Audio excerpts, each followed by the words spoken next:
Attention Bat fans and space enthusiasts. Prepare for a tale that's out of this world. Literally. All right, picture this. 1966. You're glued to your TV, eagerly awaiting the latest episode of Batman. Oh, and this isn't just any episode. The very first Catwoman episode ever with Julie Newmar. Suddenly, the Caped Crusader vanishes, replaced by NASA astronauts. Holy interruption, Batman! What could be more important than foiling the latest scheme from a new villain? Well, buckle up because we're about to find out. And yeah, I can explain. Paul here. Now, get ready for the cosmic collision of pop culture and space exploration. You gotta quit spitting when I say that. All right, it's a twist worthy of the dynamic duo themselves. NASA astronauts Neil Armstrong and David Scott, seen here, crashed the Bat Party to address a real-life emergency.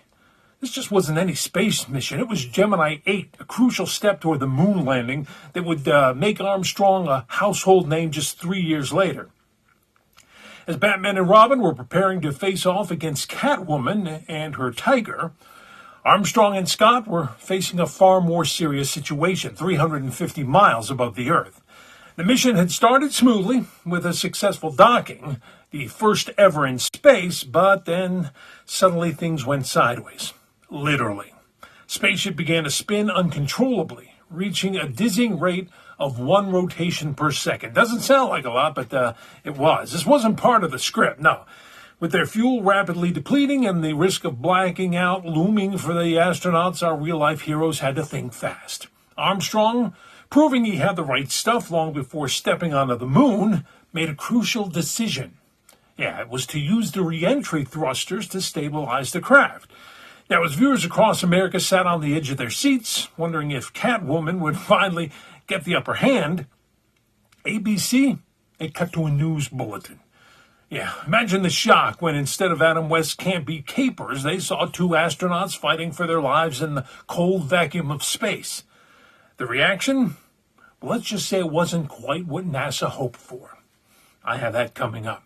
Right now, I'd like to briefly interrupt and ask you to subscribe to my channel for more incredible pop culture facts. Okay, now back to our story, as they say. While Armstrong and Scott were pulling off maneuvers that would make even Batman jealous, thousands of viewers were flooding ABC switchboards. But here's the kicker. They weren't calling out a concern for the astronauts. Oh no, they were upset that their precious Batman show had been interrupted. Meanwhile, back in space, Armstrong and Scott were writing their own thrilling episode, a real live one with nerves of steel and split-second timing. They managed to stop the spin and regain control of their craft. But the adventure wasn't over yet, no. The use of the re-entry thrusters meant only one thing: an early return to Earth, in a move that would have made the Batmobile proud.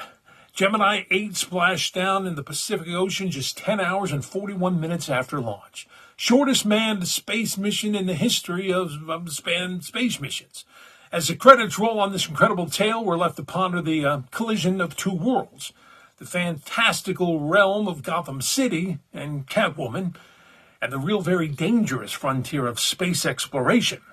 While Batman and Robin continued their fight against fictional foes, Armstrong and Scott, well, they had faced downright genuine peril, setting the stage for even greater adventures to come. So what do you think? Was this cosmic interruption worth missing a few minutes of Batman and Catwoman? Or would you have preferred to stay in Gotham? Share your thoughts in the comments below. What do you think of Julie Newmar? I don't know. And if you're craving more out of this world stories, please subscribe and check out my other videos. And until next time, same bat time, same bat channel.